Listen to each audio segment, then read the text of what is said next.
8টা গুণ যদি মানো, মরলেই দারুস সালাম নামক এক জান্নাত আছে, দারুস সালাম, মরলেই সেই জান্নাতে পৌঁছে যাবেন। আল্লাহর গোলামের গুণ, কোয়ালিটি, কন্ডিশন বর্ণনা করলেন। আমার আল্লাহ বললেন, ওয়াইবাদুর রাহমানিল্লাযীনা ইয়ামশুনা আলাল আরদি হাওনা।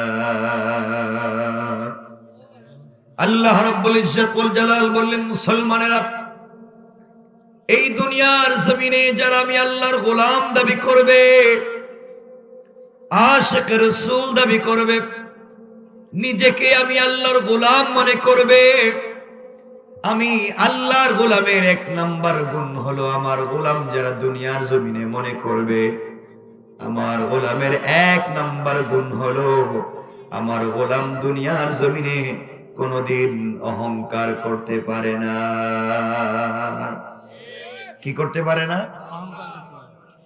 এই দুনিয়ার জমিনে যাদেরকে আল্লাহ ইলম দিয়েছেন, জ্ঞান দিয়েছেন, এলাকার বড় আলিম, শেখুল হাদিস, মুফতি, মুহাদ্দিস, খতিব, ইউনিভার্সিটি রেক্টর, কলেজের অধ্যক্ষ, অধ্যাপক, প্রফেসর, জ্ঞানী বানিয়েছেন আল্লাহ যাদেরকে, আপনারা জ্ঞানের কারণে দুনিয়ার জমিনে অহংকার করতে পারেন না।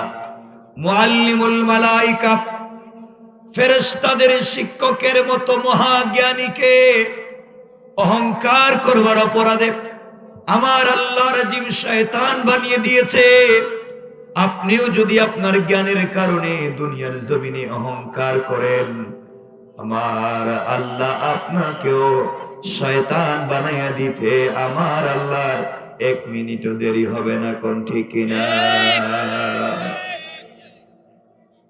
এজন্য আল্লাহ সব ছেড়ে দিতে পারে, কেউ যদি অহংকার করে রব তাকে মাফ দিবে না। সুতরাং আপনারা অহংকার করেননি না, আপনারা তো ওলিয়া ওলিয়া মানুষ, বুজুর্গ পর্যন্ত পৌঁছে গেছেন, আপনারা অহংকার করেন না। কেউ দেখবেন এলাকায় যদি একটু বড় হুজুর হয়ে যায়, সব না, আবার সব জায়গায় না, কেউ যদি দেখেন এলাকায় একটু বড় হুজুর হয়ে যায়, দেখবেন তিনি আর পাবলিকরে সালাম দেন না। হ্যাঁ, কথা কোন না কেন? সালাম দেন না। মুসাফার জন্য হাত দিলে বড় হুজুর হাত বাইর করে না, ঠান্ডা লাগতেছে। যদি বড় হুজুরের হাতে হাদিয়া ধরাইয়া দিতে পারেন, হাদিয়া, গিফট, উপহার, উপঢৌকন কিছু হাতে দেন, তাহলে বড় হুজুর কয় থ্যাংক ইউ, ভেরি গুড, আবার আইসো, আরো দিও। কথা কোন না কেন? আর যে দিল না, আপনি তাড়াতাড়ি যান, সিরিয়ালে আরেকজনের লাইনে সুযোগ দেন। এগুলো আসেনি এলাকায়? কের ইসলাম? এই দুনিয়ার জমিনে আপনাদের এলাকায় যাদেরকে আল্লাহ টাকার মালিক বানিয়েছেন, সম্পত্তির মালিক বানিয়েছেন, গাড়ির মালিক, বাড়ির মালিক বানিয়েছে,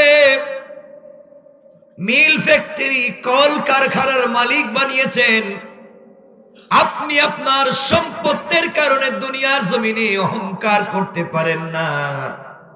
আপনিও যদি আপনার সম্পদের কারণে দুনিয়ার জমিনে অহংকার করেন, আমার আল্লাহ চাইলে আপনাকে থাবড়াইয়া 10 তলা থেকে গাছ তলায় নামাইয়া দিতে আমার আল্লাহর 1 মিনিটও দেরি হবে না। কোন ঠিক কিনা?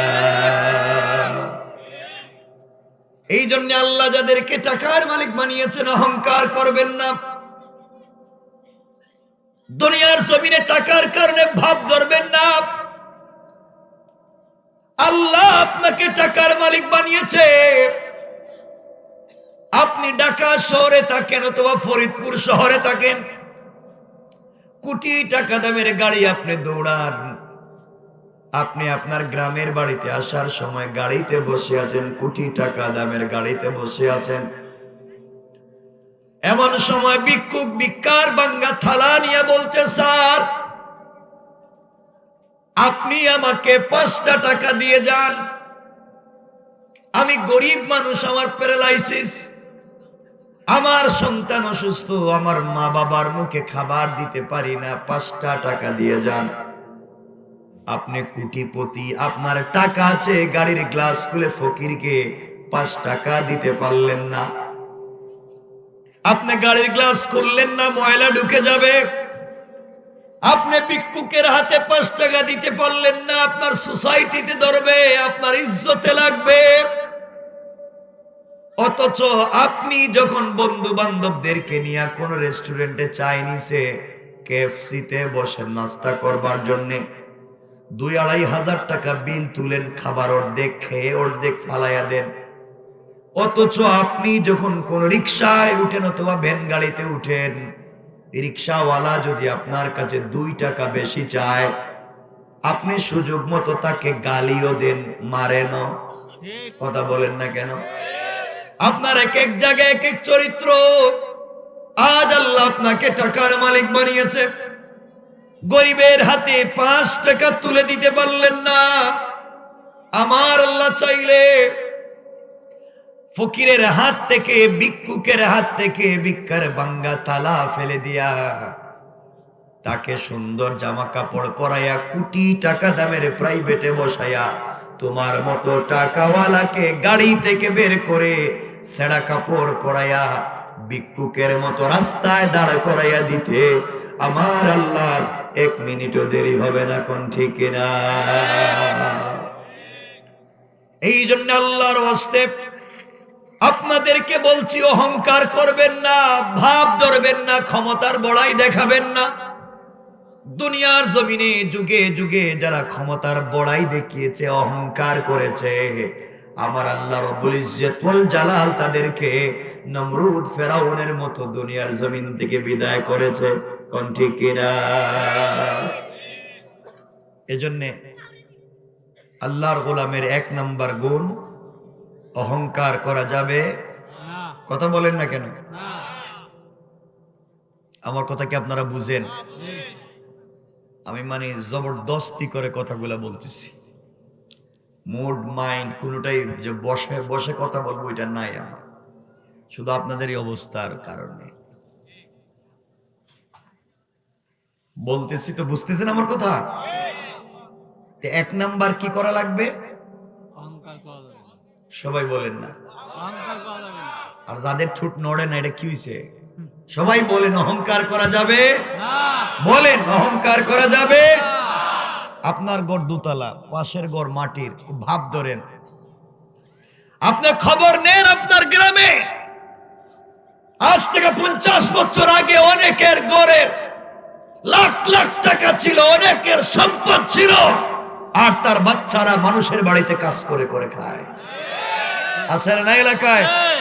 খবর নেন, আজ থেকে 50 বছর আগে আপনাদের এলাকায় বহুতের ঘরে টিন ছিল না, চন ছিল, বৃষ্টির পানি ঘরে পড়ে যেত, থাকবার জায়গা ছিল না। আল্লাহ তার ঘরে আজকে কোটি টাকার মালিক বানাইছে। তাহলে বানাইতে পারে কে? আরো জোরে বলেন কে? আল্লাহ। অহংকার করা যাবে না, অহংকার করা যাবে না, এটা বাদ দেন।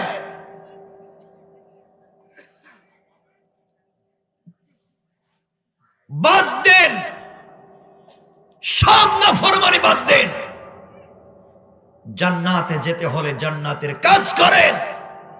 শুধুমাত্র দাড়ি রাখলেন, পাঞ্জাবি পরলেন, তসবিহ হাতে নিলেন, মসজিদে গেলেন, এই ভাব ধরলেই জান্নাতে যাওয়া যাবে না। দাড়ি, টুপি, পাঞ্জাবি, পাগড়ি থাকলেই বুজুর্গ হওয়া যায় না। বহুত দাড়িওয়ালা, টুপিওয়ালা, পাগড়িওয়ালা, পাঞ্জাবিওয়ালা, জুব্বাওয়ালা, তসবিহওয়ালা এই সমাজের বহুত বড় বড় বদমাশ। ঠিক কিনা? করে বলেন। শুধু পোশাক পরলেই হবে না, এটার নাম তাকওয়া নয়।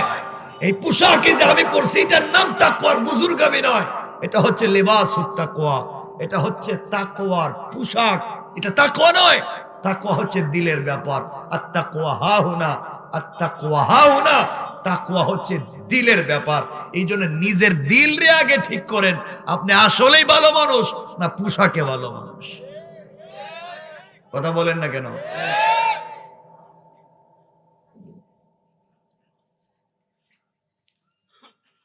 এজন্যে কথাগুলা দিল দিয়ে শুনেন, যাই বলি মনোযোগ দিয়ে শুনেন, আশা করি সামনের কথাগুলা বুঝবেন। তাহলে আল্লাহর গোলাম দাবি করলে অহংকার করা যাবে না। আল্লাহর গোলামের 2 নাম্বার গুণ আমার আল্লাহ বললেন, ওয়াইদা খাতাবাহুমুল জাহিলুনা ক্বালু সালামা। আল্লাহ রাব্বুল ইজ্জত ওয়াল জালাল বললেন, মুসলমানেরা, এই দুনিয়ার জমিনে যারা আমি আল্লাহর গোলাম দাবি করবে, আশিক রাসূল দাবি করবে, আমি আল্লাহর গোলাম নিজেকে মনে করবে, আমি আল্লাহর গোলামের 2 নাম্বার গুণ হলো, আমার গোলামকে কেউ গালি দিলে গালির জবাব দিবে না, আমার গোলামের গীবত করলে জবাব দিবে না, সমালোচনা করলে জবাব দিবে না, বরং দুনিয়ার জমিনে আমি আল্লাহর গোলাম যারা দাবি করবে, আমি আল্লাহর গোলামকে কেউ গালি দিলে জবাব না দিয়া ওই ব্যক্তির জন্য শান্তি আর সালামতির দোয়া করে যায়। পড়েন সুবহানাল্লাহ। আল্লাহর গোলামের 2 নম্বর গুণ, গালি দেওয়া যাবে না, যাবে না, গালি দেওয়া যাবে না। আপনারা দেননি গালি? কিছু কয় না, দেন না আপনারা? মিথ্যা কথা কোন কেন? গালি গালাজ করে কে সমাজের মানুষরে?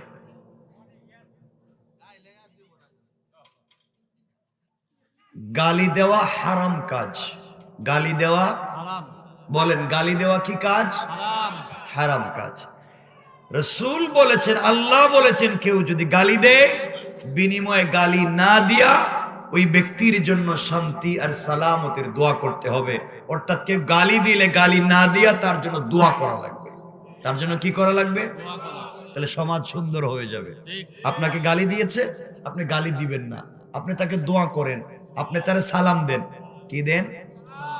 কেউ যদি গালি দেয়, বিনিময়ে গালি দিবেন না। এটা হচ্ছে ইসলাম। এজন্যে আমরা গালি দিব না, বিনিময়ে কি দিব? সালাম। বলেন না সবাই, সালাম দিব। বাসায় সালাম দেননি? কারে দেন? বউরে সালাম দেননি? 2-3 জনে কইল। আরে যারাই আছেন রে বাবা, কিছু কোন, সালাম দেননি? মিথ্যা কথা কোন কেন? সবাই দেন। মাঝে মাঝে দিবেন কেন? মাঝে মাঝে কি মুসলমান হন নাকি? তা আম্মা জান আয়েশা সিদ্দিকা রাদিয়াল্লাহু তাআলা আনহা বলেন, ওয়াল্লাহি, আল্লাহর কসম, আমি ঘরের পর্দার আড়ালে দাঁড়িয়ে থাকতাম, ঘরের দরজার চিপায় দাঁড়িয়ে থাকতাম, আমার আশা থাকতো নবীজি সাল্লাল্লাহু আলাইহি ওয়াসাল্লামকে দেখলে আমি সালাম দিব, কিন্তু আমি সালাম দেওয়ার বহুত আগে নবীজি আমাকে সালাম দিতেন। সুবহানাল্লাহ, সবাই বলেন সুবহানাল্লাহ। নবীজি সালাম দিতেন আয়েশাকে, এর অর্থ দাঁড়ালো কে কারে সালাম দিতেন? স্বামী স্ত্রীকে সালাম দিতেন। তাহলে হাদিস যদি সহি হয়, তাহলে ইসলামিক সোসাইটিতে উচিত হলো স্ত্রী স্বামীরে সালাম দিবে না স্বামী স্ত্রীরে সালাম দিবে? কতক্ষণ? বউ বাহিরে থাকে না স্বামী বাহিরে থাকে? বলেন না, কথা বলেন নাকি? হাদিসের অর্থ হচ্ছে যারা বাহির থেকে ভিতরে যায় তারা সালাম দিবে। এর অর্থ আপনি দিবেন না বউ দিবে? কতক্ষণ? দেন না কেন? দেই তো। কয়জন দেন আপনি? দেন। সবাই সালাম দিবেন ইনশাআল্লাহ। কিছু কয় না এরা ইনশাআল্লাহ। হাসে কেন এরা? হাসো কেন? লজ্জা হইতেছে? বউরে সালাম দিলে লজ্জা হয়?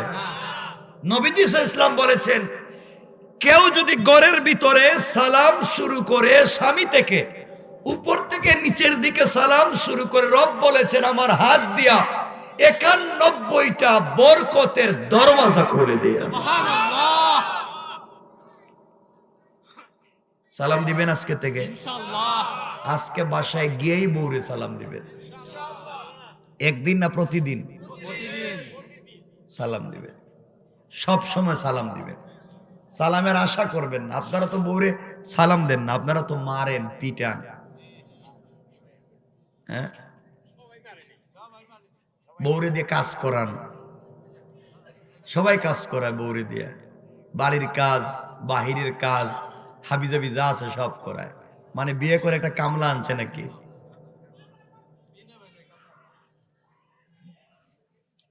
কথাগুলো শোনেন কি বলতে চাই। 2 নম্বর, কাউকে গালি দিব না।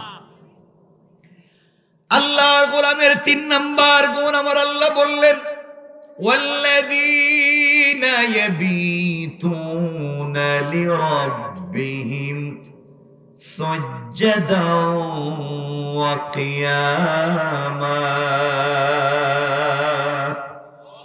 আল্লাহ রাব্বুল ইজ্জত ওয়াল জালাল বললেন, মুসলমানেরা, এই দুনিয়ার জমিনে যারা আমি আল্লাহর গোলাম দাবি করবে, আশিক রাসূল দাবি করবে, আমি আল্লাহর গোলাম নিজেকে মনে করবে, আমার গোলামের 3 নাম্বার গুণ হলো, আমার গোলাম বিপদে পড়ে গেলে রুকু করবে আমার পায়ে, বিপদে পড়ে গেলে সিজদা করবে আমার পায়ে, সুজদাও ওয়া কিয়ামা, সিজদা আমার জন্য, রুকু আমার জন্য, দাঁড়ানো আমার জন্য, সব হবে কার জন্য? জোরে বলেন কার জন্য? সুতরাং আপনাদের এলাকায় যারা আল্লাহর পা ছাড়া পীরের পায়ে সিজদা করে, মাজারে মাজারে গিয়ে সিজদা করে, কসম রব্বে পাকের জাতের কসম, তারা আল্লাহর গোলাম হতে পারে না। ঠিক কিনা বলেন? এগুলো আসেনি এলাকায়? আছে না? তাহলে আপনারা শয়তান মারার জন্য কই যান? মক্কায় যান, ওখানে গিয়ে দেখবেন জামারাতে সবাই পাত্তর মারে। এবার দেখলাম এক হাজী সাহেব পাত্তর মারতে মারতে রাগ উঠে গেছে, পায়ের জুতা খুইলে মারতেছে, মানে রাগে। তো শয়তানে তো দূরে মাইরে লাভ কি? শয়তান তো আপনার গ্রামেই আছে। এ কথা কোন না কেন? যে আল্লাহর পা ছাড়া পীরের কদমে সিজদা করে, যে মাজারে মাজারে গিয়ে সিজদা দেয়, সে মুশরিক, সে শিরিক করে, জান্নাতে যাবে না। ইন্নাহু মান ইউশরিক বিল্লাহ ফাকাদ হারামাল্লাহু আলাইহিল জান্নাহ, তার জন্য জান্নাত হারাম। ওয়া মাওয়াহুন নার ওয়া মা লিয-যালিমিন মিন আনসার, তার ঠিকানা জাহান্নাম, কিয়ামতের দিন কোনো সাহায্যকারী থাকবে না। বহুত আছে নামাজ পড়ে না, কিন্তু পীরের দরবার ছাড়ে না, আছে না? সারা বছর কষ্ট করে যা ইনকাম করে, ওগুলো নিয়ে বাবার বাড়িতে জায়গা। মানে রাখবেন, তোমার পীর তোমারে কিচ্ছু দিতে পারবে না। কে বলছে এগুলা? সব ভুয়া কথা, কিচ্ছু দিতে পারবে না। দিতে পারবেন কে? আল্লাহ। আল্লাহ। কেউ আসেননি বাবা মাজারে যাও, এখানে আসোনি কেউ? আসোনি কেউ? পিসাবের পায়ে সাজদা টাজদা করে এমন কেউ আসোনি? তাহলে কেউ হাত তুলো তো দেখি। কেউ গেছো নি দেখি? সব ভালো মানুষ দেখতেছি, কি ভদ্র এলাকা। ভালো হয়ে যাও, ভালো হয়ে যান, আবারও বলছি ভালো হয়ে যান। আল্লাহ ছাড়া অন্যের কদমে সিজদা করলেই জাহান্নামী, আল্লাহ ছাড়া অন্যের কাছে চাইলেই আপনি জাহান্নামী। অনেকের বাচ্চা হয় না, বিয়ে হয়েছে 10-15 বছর, বউরে লিয়ে গেছে গা মাজারে, কেউ আব্বা আমার একটা বাচ্চা দেও, আছে না? এগুলা হারাম কাজ। হারাম কাজ কইরো না, শিরিক কাজ করবেন না, রব মাফ করে দিবেন না। সুতরাং যারাই আছেন, আমরা শিরিক করব না। তাহলে 1 নাম্বার অহংকার করা যাবে না, 2 নাম্বার গালি দেওয়া যাবে না, 3 নাম্বার রুকু সিজদা কার পায়ে? আল্লাহর পায়ে। 4 নাম্বার আমার আল্লাহ বললেন, ওয়াল্লাযীনা ইয়াকুলুনা রব্বানা সরিফ আন্না আযাব জাহান্নাম ইন্না আযাবাহা কানা গরামা। আল্লাহ রাব্বুল ইজ্জত ওয়াল জালাল বলেন, মুসলমানেরা, আল্লাহর গোলাম যারা দাবি করবে, সাকারাত শুরু হয়ে যাওয়ার আগে, গারগারা শুরু হয়ে যাওয়ার আগে, কবরে চলে যাওয়ার আগে, মালাকুল মউত আজরাইল পৌঁছে যাওয়ার আগে আমি আল্লাহর দরবারে আমার গোলামেরা যদি গোটা জিন্দেগীর অপরাধের জন্য ক্ষমা চায়, আমার দেওয়া কপাল আমার কুদরতের পায়ে লাগায়া, আমার দেওয়া জবান দিয়া আমাকে আল্লাহ বলে ডাক দিয়া, আমার দেওয়া চোখ থেকে যদি লুনা জল ছেড়ে দেয়, আমি আল্লাহ কথা দিলাম বান্দারে, আমার বান্দার গুনাহ যদি আসমান জমিনে ভরে যায়, সবগুলা গুনাহকে মাফ করে জান্নাতি বলে ফয়সালা করে দিতে আমি আল্লাহর 1 মিনিটও দেরি হবে না। সুবহানাল্লাহ, জোরে পড়েন। আমার মুসলমান বন্ধুগণ, পয়গম্বর মুসা কালিমুল্লাহর জামানায় কেউ যদি গুনার কাজ করত, তার দরজায় লেখা উঠে যেত কি অন্যায় করেছে। একটা লোক অন্যায় করেছে, জিনা করেছে, মুসা আলাইহিস সালাতু ওয়াস সালাম এবং এলাকার সকল মিলে তাকে আঘাত করে পিটাইয়া শহর ছাড়া করে জঙ্গলে ফেলে দিয়ে আসলেন। আল্লামা জুলফিকার নকশবন্দি খুতুবাতে জুলফিকারে লিখেন, যুবকটাকে যখন জঙ্গলে ফেলে দেওয়া হয়েছে, একদিন 2 দিন না দীর্ঘদিন চলে গেল, প্রায় 10 দিনের উপরে কেউ তাকে দেখতে যায় না। যুবকটা ডাকাতি করত, চুরি করত, জিনা করত, ধরা পড়েছে, কেউ তাকে দেখতে যায় না। যুবক চিন্তা করে তার খাবার নাই, তার পানি নাই, কোন সময় জানি যুবক ইন্তেকাল করবে। তার চিন্তা এসেছে, দুনিয়ার জমিনে চুরি করে ডাকাতি করে যেই মা বাবাকে আমি খাওয়ালাম, যে স্ত্রী সন্তান ভাই বোনদেরকে খাওয়ালাম, আজ আমার বিপদের দিনে কাউকে আমি কাছে পেলাম না। দীর্ঘ 10 দিনের কাছাকাছি হয়ে গেল, কেউ আমাকে দেখতে আসলো না। যাদের জন্য এত কষ্ট করলাম, কেউ এখন পর্যন্ত আমাকে দেখতে পর্যন্ত আসে নাই। বুঝতে পেরেছি অন্যায় করেছি আমি। কেউ আজকে দুনিয়ার জমিনে যদি কেউ দেখতে আমাকে না আসে, কিয়ামতের দিনে তো আমার আশেপাশেও আসবে না। যুবক এবার উপর দিকে হাত উঠায়া আল্লাহকে ডাক দিয়া বলেছে, আল্লাহ, অপরাধ করেছি, অন্যায় করে ফেলেছি।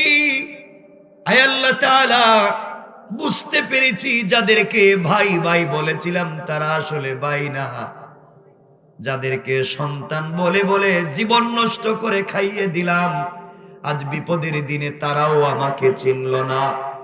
আমার মা বাপ পর্যন্ত আমাকে ভুলে গিয়েছে। আয় আল্লাহ, কেউ আমাকে মনে রাখে নাই। রব, তুমি তো বলেছো অপরাধের কারণে দুনিয়ার জমিনে বড় অপরাধ করে ফেললে মা বাবা তার সন্তানকে ত্যায্য পুত্র করে দিতে পারে। অপরাধ করলে শিক্ষক তার ছাত্রকে বের করে দিতে পারে। অপরাধ করলে গ্রামের মানুষ গ্রামের নাগরিককে গ্রাম থেকে বের করে দিতে পারে। বড় অপরাধী হলে রাষ্ট্র তার নাগরিককে দেশ থেকে বের করে দিতে পারে। আরো বড় অপরাধী হলে পীর তার মুরিদকে খানকা থেকে বের করে দিতে পারে। আয় আল্লাহ, তুমি তো বলেছো যত অপরাধ করি না কেন, তোমাকে আল্লাহ বলে ডাক দিলে তুমি ক্ষমা আমাকে মাফ করেই দিবা, দরজা বন্ধ করবা না। আয় আল্লাহ, আমি তো অপরাধী, গুনাহ করেছি, অন্যায় করেছি। আয় আল্লাহ তাআলা, কাউকে আমি আশেপাশে পাই নাই, তুমি কি আমাকে ক্ষমা করে দিতে পারবা না? আয় আল্লাহ, আমি যদি মরে যাই তুমি কালিমা নসিব করে দাও। আর আমি যদি বেঁচে যাই কথা দিলাম জীবনে অন্যায় করব না। এইভাবে যুবক যখন কান্নায় ভেঙে পড়েছে, কাঁদতে কাঁদতে এক সময় যুবকটা ইন্তেকাল করেছে, মরে গিয়েছে। গভীর রজনীতে মুসা আলাইহিস সালাতু ওয়াস সালামকে আল্লাহ তাআলা ঘুম থেকে উঠালেন আর ডেকে ডেকে বললেন, মুসা, আমার কলিজার টুকরা এক বান্দা জান্নাতি ইন্তেকাল করেছে, জঙ্গলের ভিতরে তুমি তার জানাজার ব্যবস্থা করো। আল্লাহ তাআলাকে মুসা বলতে লাগলেন, আল্লাহ তাআলা, আমি কি একা যাব না বনি ইসরাইল নিয়ে যাব? আল্লাহ বললেন, মুসা রে, বনি ইসরাইলকে সাথে করে নিয়ে যাও। মুসা আলাইহিস সালাম বলছেন, আল্লাহ তাআলা,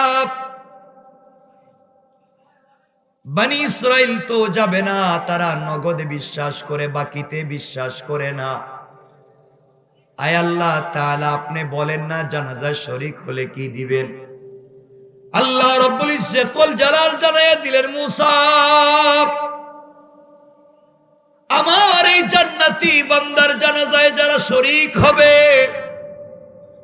আমি আল্লাহ তাদের সবাইকে মাফ করে দেব। আল্লাহু আকবার। মুসা আলাইহিস সালাতু ওয়াস সালাম বনি ইসরাইলকে সঙ্গে নিয়ে চলতে লাগলেন। দীর্ঘ পথ চলবার পরে, জঙ্গলে যাওয়ার পরে তাকাইয়া দেখেন ওই চোর, ডাকাত, বদমাইশ যাকে গ্রাম থেকে বের করে দেওয়া হয়েছিল সে মরে পড়ে আছে। বনি ইসরাইল মুসাকে নিয়ে টিটকারি করতে লাগলো, মুসা তুমি বললা ওলি আর আমরা দেখি বদমাইশ।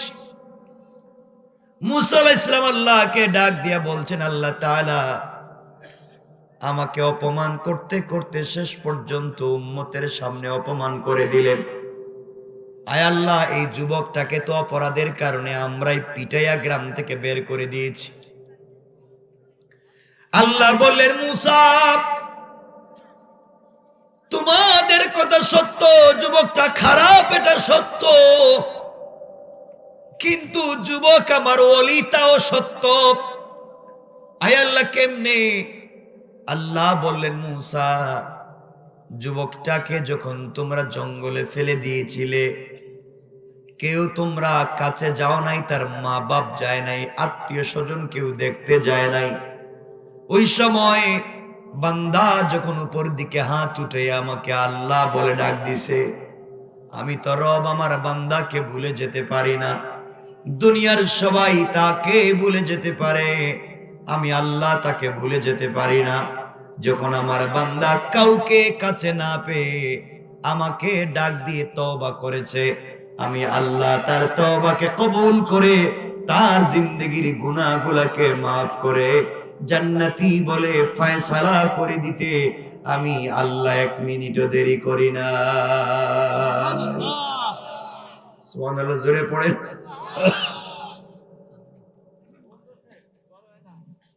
আমার মুসলমান বন্ধুগণ, এই জন্য যত অপরাধী হও আল্লাহ ক্ষমা করে দিবেন। আল্লাহ আমার তিলাওয়াতকৃত আলোচ্য আয়াতে বলছেন, ওয়াল্লাযীনা ইয়াকুলুনা রব্বানা সরিফ আন্না আযাবা জাহান্নাম ইন্না আযাবাহা কানা গরামা। আল্লাহ বললেন, বান্দারে সাকারাত শুরু হয়ে যাওয়ার আগে, গারগারা শুরু হয়ে যাওয়ার আগে, কবরে চলে যাওয়ার আগে, গোটা জিন্দেগির অপরাধের জন্য আমি আল্লাহর কাছে যদি ক্ষমা চাও, আমি আল্লাহ কথা দিলাম ক্ষমা চাইতে দেরি হবে বান্দা, আমি আল্লাহ মাফ করে দিতে এক মিনিটও দেরি হবে না। সুবহানাল্লাহ, জোরে বলেন। হাজারো ঘটনা দুনিয়ার জমিনে আছে। খলিফাতুল মুসলিমিন আমিরুল মুমিনিন হযরত ওমর ফারুক রাদিয়াল্লাহু তাআলা আনহু, তার জিন্দেগিতে এমন হাজারো ঘটনা ঘটেছে, ঘটনার দিকে যাব না। আপনারা সকলেই জানেন ওমর ফারুক রাদিয়াল্লাহু তাআলা আনহু রাত্রবেলা ঘুরে বেড়াতেন, মানুষের খবর নিতেন। হযরত ওমর একদিন গভীর রজনীতে বের হয়েছেন, রাস্তায় গিয়ে দেখেন একটা যুবক কাঁধের মধ্যে একটা বস্তা নিয়ে যায়। ওমরকে দেখে যুবক আশ্চর্য হয়ে গিয়েছে, বাঁচবার কোনো পথ নাই, নির্ঘাত মেরে ফেলবে। যুবক যত কাছে যায় ওমর রাদিয়াল্লাহু তাআলা আনহু তত কাছে আসে। যুবকটা এই মাত্র 2 বোতল মদ কিনে নিয়ে যায় বাড়িতে আড্ডা মেরে সবাইকে নিয়ে খাওয়ার জন্য, বন্ধু বান্ধবদেরকে নিয়ে আড্ডা মেরে মদ পান করবে এই জন্য নিয়ে যায়। আমার যুবকটাকে ডাক দিয়া বললেন, যুবক তোমার কাছে জানতে চাই বাবা এত রাত্রবেলা বস্তা নিয়ে কোথায় যাও, কি তোমার কাঁধে? যুবক চিন্তা করেছে বাঁচবার কোনো পথ নাই, মরে যাব। অমর আমাকে ধরেছে, মেরেই ফেলবে, আঘাত করে মেরে ফেলবে। একদিকে তো মদ নিয়ে যাচ্ছি, তা গভীর রাত্রে নিয়ে যাচ্ছি। যুবক ডাক দিয়া বলছে, খলিফাতুল মুসলিমিন আমিরুল মুমিনিন, ও অমর, আমার এই ব্যাগের ভিতরে গরম গরম 2 বোতল দুধ আছে। আমার বললেন, যুবক রে এত গভীর রাত্রে দুধ দিয়ে কোথায় যাও? যুবক বলছে, খলিফাতুল মুসলিমিন আমিরুল মুমিনিন, আমার বোন অসুস্থ, বাবা দুধ দিয়ে পাঠিয়েছে নিয়ে যাওয়ার জন্য। যুবকের ইচ্ছা হলো এই কথাগুলা বললে হয়তো অমর আমাকে ছেড়ে দিবে। একটা অপরাধের উপরে কতগুলা মিথ্যা অপরাধ করলো, তার উদ্দেশ্য হলো অমরকে এই কথা বললে ছেড়ে দিবে। অমর তো এই লাইনের লোক না। তিনি বললেন, যুবকরে বোতল খোলো, ব্যাগ খোলো, আমি দেখি। এবার যুবক বুঝতে পেরেছে নির্ঘাত বিপদের সম্মুখীন হয়ে গেলাম, মরে যাব, বাঁচবার কোনো পদ্ধতি নাই। এক তো মদ, তা বলছে দুধ, অপরাধের উপরে অপরাধ। যুবক যখন কি চিন্তা করে এখন কি করবে, বাঁচবার কোনো পদ্ধতি নাই।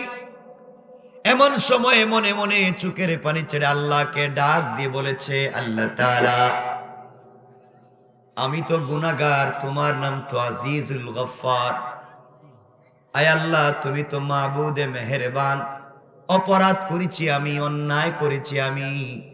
আয় আল্লাহ, একদিকে তো মদ নিয়ে যাই অপরাধ করে, আবার ওমরের সামনে দুধ বলেছি। নিশ্চয় ওমর এখন আমার শরীর থেকে মাথা আলাদা করে দিবে, আমাকে মেরে ফেলবে। আয় আল্লাহ তাআলা, তুমি আমাকে বাঁচাও। আয় আল্লাহ, কথা দিলাম এই মুহূর্তে তুমি যদি আমারকে ওমরের সামন থেকে বাঁচাইয়া দেও, আমি কথা দিলাম জীবনে আর কোনোদিন মদের গ্লাসে মুখ লাগাবো না। তওবা করলাম, কথা দিলাম আর কোনোদিন মদ পান করব না। আমি আজরাইলকে তো ভয় পাই না, ওমরকে যত ভয় পাই, কারণ নির্ঘাত এখনই মেরে ফেলবে। তওবা করেছে আর কাঁদতেছে। আমার বললেন, যুবক দেরি করো না, আমার হাতে উঠাইয়া দাও। যুবক এইবার ব্যাগটা ওমরে ফারুকের হাতে দিয়েছে। ওমরে ফারুক রাদিয়াল্লাহু তাআলা ব্যাগ নিয়া বোতল খুললেন, খুলে দেখেন সত্যি বোতলের ভিতরে গরম গরম দুধ রয়েছে। আল্লাহু আকবার, জোরে বলুন আল্লাহু আকবার। হযরত ওমর আশ্চর্য হয়ে গেলেন, ব্যাপার কি? সত্যি তো যুবক বলছে মদ না দুধ নিয়ে যায়। তিনি বললেন, বাবা চলে যাও, দেরি করে ফেলেছি। এবার যুবক ব্যাগটা রেখে দিয়ে চোখের পানি ছেড়ে কান্না করে বলছে, খলিফাতুল মুসলিমিন, ভুল করেছি, অন্যায় করেছি, আমি মিথ্যা কথা বলেছি। সত্যি বোতলের ভিতরে দুধ ছিল না, বোতলের ভিতরে মদ ছিল।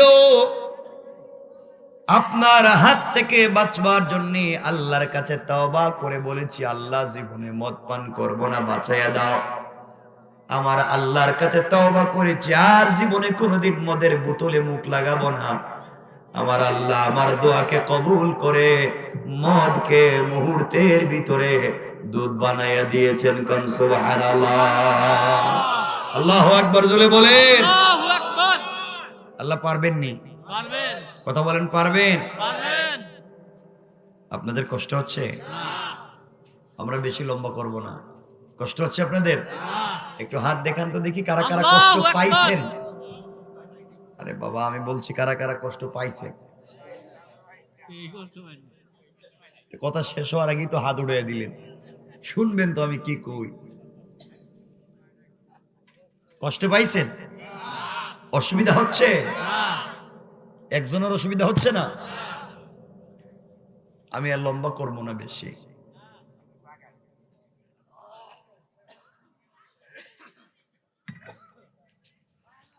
কথাগুলো মনোযোগ দিয়ে শুনেন, আসলে কি বলতে চাই শুনেন আমার বান্দাগান। সুতরাং রব বলেছেন যত বড় অপরাধী হন মাফ করে দিবেন কে? আল্লাহ মাফ করে দিবেন। এজন্য আমরা গুনাহ করলে কার দরবারে যাব? আল্লাহর দরবার কই? আর নাই? আর কই? আর নাই। আল্লাহর দরবার, আল্লাহর জায়গা তো সব জায়গা। আপনি নিজের ঘরে বসে দোয়া করেন না কেন?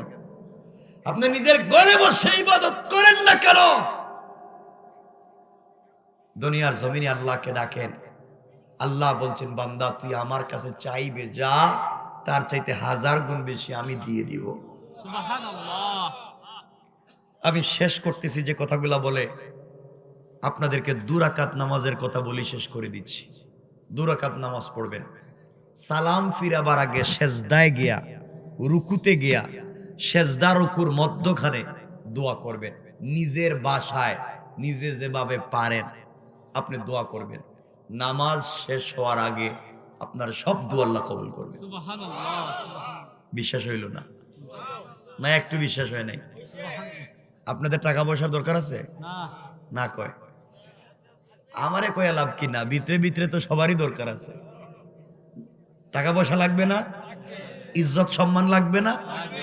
রব বলেছেন সম্পদ যদি চাও, ইজ্জত যদি চাও, জান্নাত যদি চাও, 2 রাকাত সালাত পড়ো, সালাম ফিরাবার আগে তোদের সব দোয়া কবুল। সুবহানাল্লাহ। সবাই বলেন না সুবহানাল্লাহ। সুবহানাল্লাহ।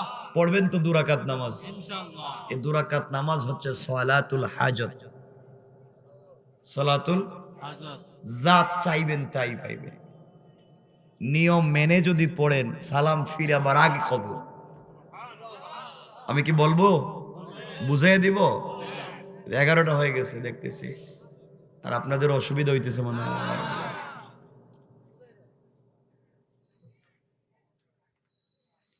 আপনাদের অসুবিধা না হইলে আমার হইতেছে। আমি নিজের মানাইতে পারতেছি না কি আজকে কি বলতাম, যেদিকে তাকাই বলা বন্ধ হয়ে যায়। কষ্ট হচ্ছে? কিছু কইেন আমার সাথে আপনারা। মানে আপনাদের সাথে আমি আছি, আপনারা আমার সাথে না, আমি আপনাদের সাথে আছি। আল্লাহ। হ্যাঁ 12টা কি?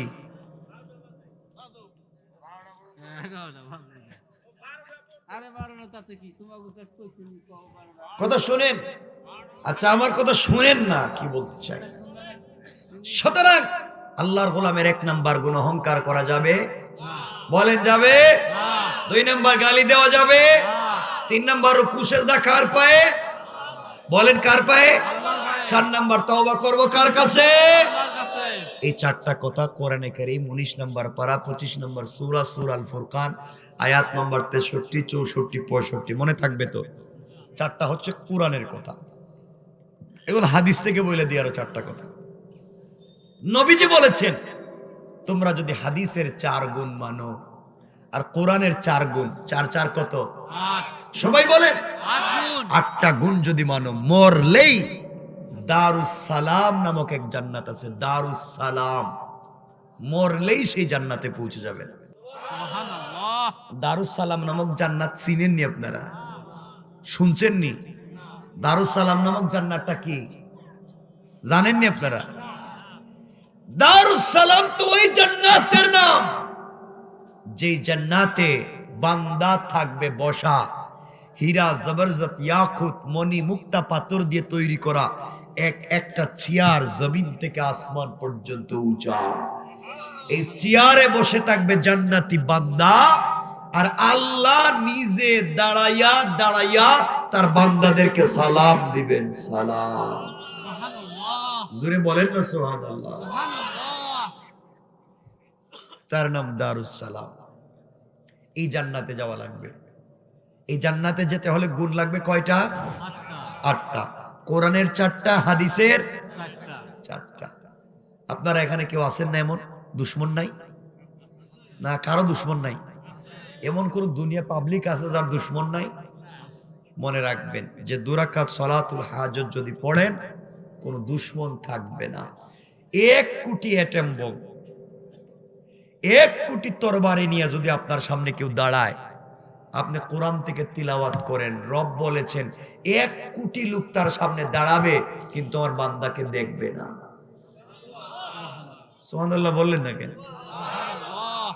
তো অনেক লম্বা হয়ে যাবে বললে। আরে না, খালি বলেন না, শুনেন কি বলতে চাই। সুতরাং দুশ্মন থেকে বাঁচবার জন্য শুধু তাবিজ কবজ না, তিলাওয়াত করবেন কোরআন শরীফ। আপনারা তো কিছু হলেই হুজুরের কাছে তাবিজের জন্য যান। তাবিজ দিয়ে কি হইব? ব্যবসা শুরু করে দিয়েছেন তাবিজ দিয়ে। সব যারা এই যে তাবিজ দেয়া কুফরি কালাম করে, শিরক, হারাম, এগুলা কি বিশ্বাস হয় না? হুজুরদের তো কোনো কাজ নাই। হুজুররা তাবিজ লেখা দেয়, একটা দিবা বালিশের নিচে, একটা দিবা কবরস্থানে, আরেকটা কোন জায়গায় গলায়, আরেকটা কই চুলার ভিতরে দিবা, চুলার ভিতরে যেন জ্বলে, আর আরেকটা দিবা কপালে ঠাডা পড়বার জন্য। যে তাবিজ লেখছে তার যেন কপালে ঠাডা পড়ে। লিখে দিল কেন এটা? বিশ্বাস থাকবে কোরআনে, বিশ্বাস থাকবে আল্লাহর কথায়। কষ্ট পাইলেন আমার কথায়? বানাইছেন তো আপনারা। আজ আপনারা হুজুররা কেউ রাগ করবেন না যারা আছেন। হুজুররা কোরআন শরীফরে বানাইছে, কোরআন শরীফরে বানাইছে মক্তবে বাচ্চাদের পড়াবার বই। কোরআন শরীফ বাচ্চাদেরকে মক্তবে পড়ানো হয়। কোরআন শরীফরে বানাইছেন কেউ মারা গেলে তার বাড়িতে 10 জন মিলে খতম পড়ার বই। কোরআন শরীফে বানাইছেন জানাজার জিয়ারত করার বই। কথা কন না কেন? এই তো কোরআনের কাম। এগুলোর জন্য তো আল্লাহ কোরআন শরীফ দেয় নাই। কোরআন দিয়েছে সমাজ বিনির্মাণ করবার জন্য। কোরআন দিয়েছে রাষ্ট্রের সমস্ত অন্যায় অপরাধ দূর করে আল্লাহর তাওহীদ এবং রাসূলের রিসালাত প্রতিষ্ঠা করবার জন্য। ঠিক কি বলেন? কোরআন দিল কি আর করলেনটা কি?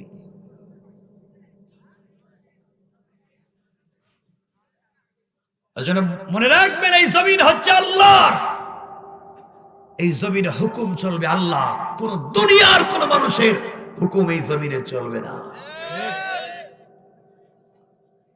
হাদিসের 4 গুণের 1 নম্বর নবীজি বলেছেন আফশুস সালাম।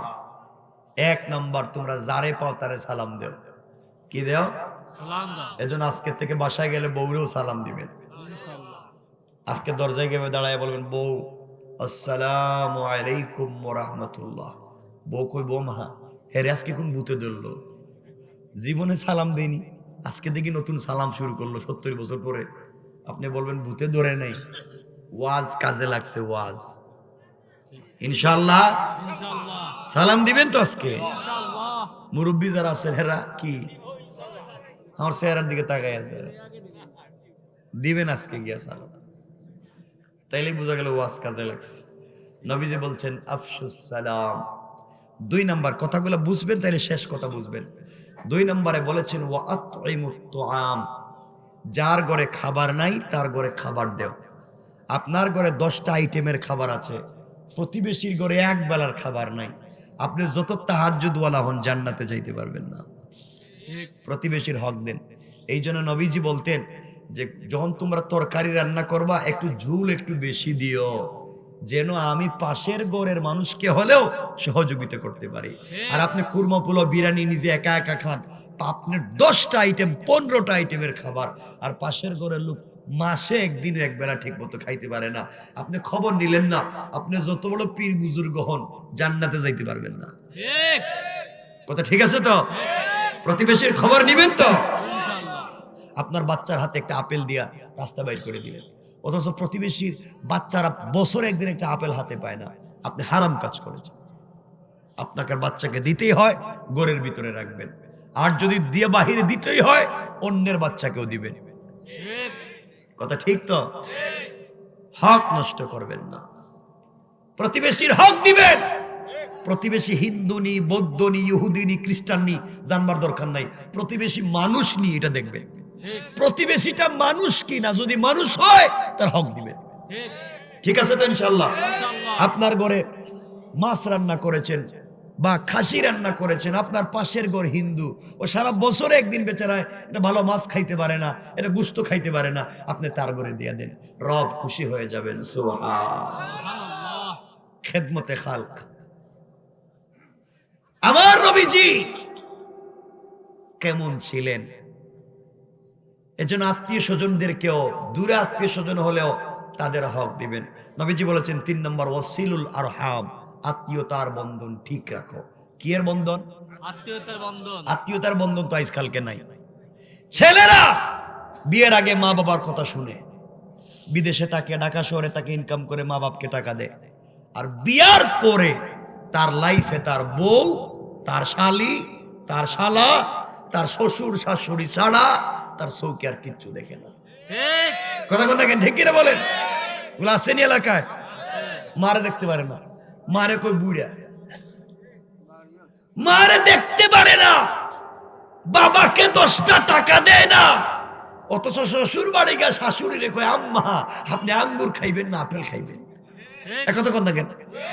এই শয়তান নাই এলাকায় নাই? শয়তান খুঁজে পান না। বিয়ের পরে শ্বশুর বাড়ি শাশুড়ির নামে অ্যাকাউন্ট করে, ব্যাংকে অ্যাকাউন্ট করে, শালার নামে অ্যাকাউন্ট করে।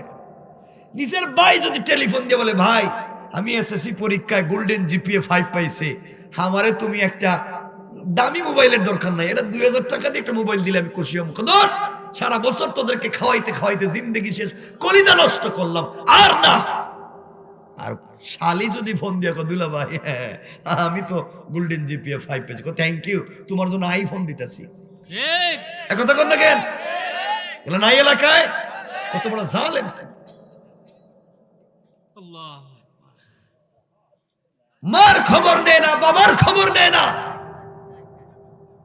সন্তান মা বাবার নামে জায়গা জমি কিনে না, শ্বশুর বাড়ি গিয়ে কিনে। একথা কোন না কেন? এগুলো আসেনি আসেনি এলাকায়? কত বড় জালেম চিন্তা করে।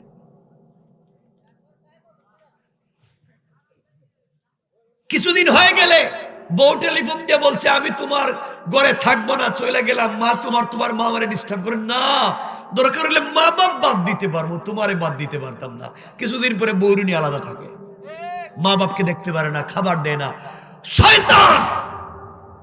মায়ের আধহাত পেটের ভিতরে তোমার জায়গা হয়েছে, মা তোমাকে পৃথিবীর সাদন করিয়েছে, আজকে তোমার 3000 স্কয়ার ফিটের বাড়ি বাসা, সেখানে তোমার মায়ের জায়গা হয় না। কথা দেখেন, সন্তান মা বাপকে বাইর করে দেয়, মা বাপকে বাড়িতে রাখে না।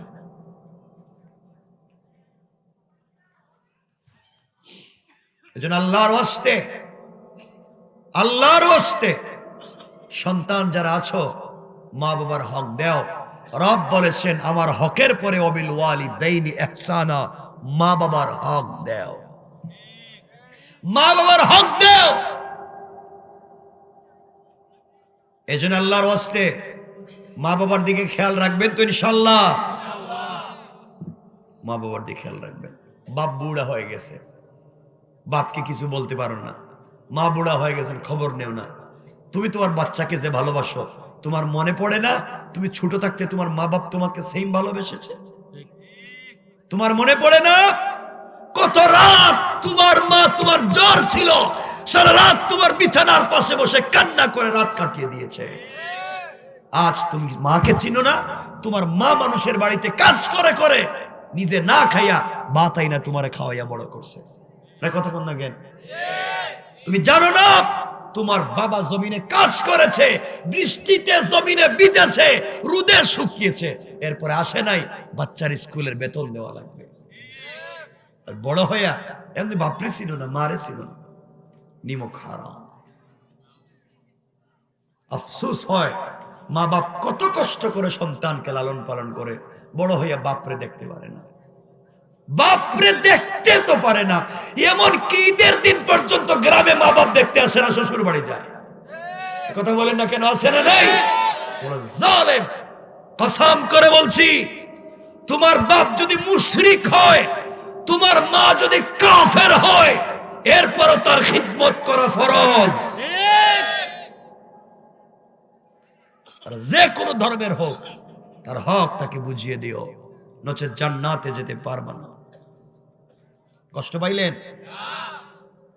নবীজি মেরাজে গেলেন, লম্বা হাদিস, আখরাজান নাসাই মিন তরিক যুহরিয়া নূরওয়াতা আয়েশা রাদিয়াল্লাহু তাআলা আনহা قالت قال رسول الله صلى الله عليه وسلم دخلت الجنة فسمعت قراءة فقلت من هذا فقيل حارثة بن النعمان فقال رسول الله صلى الله عليه وسلم كذلكم البر وكان برا بأمه।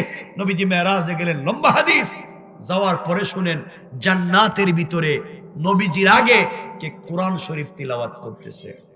সুবহানাল্লাহ। সুবহানাল্লাহ জোরে বললেন না? জিবরাইলকে জিজ্ঞাসা করলেন, ও জিবরাইল, জান্নাতে আমার আগে কি কেউ আসছে? ইয়া রাসূলুল্লাহ, না। তাহলে কোরআন তিলাওয়াত করে কে? জিবরাইল বলছেন, ইয়া রাসূলুল্লাহ, আপনি একটু ফলো করেন কে? নবীজি ফলো করে দেখলেন এটা তো পরিচিত তেলাওয়াত। আমার সাহাবী গরিব, খেতে পারে না, 3 বেলার খাবার নেই, গরিব মানুষ কাজ করে খায়, হারিসা ইবনে নোমান, তার কোরআন তিলাওয়াত। জিবরাইল, হারিসা তো দুনিয়া জিন্দা, ছোট মানুষ, তার আওয়াজ জান্নাতে আসলো কেমনে?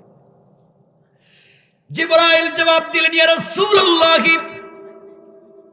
ইয়া হাবিবাল্লাহ, পয়গম্বর আরবি হারিসা ইবনে নোমান গতকালকে মাকে সন্তুষ্ট করেছে, মাকে সন্তুষ্ট করেছে, মা তার উপরে সন্তুষ্ট হয়ে আল্লাহর দরবারে হাত উঠাইছে।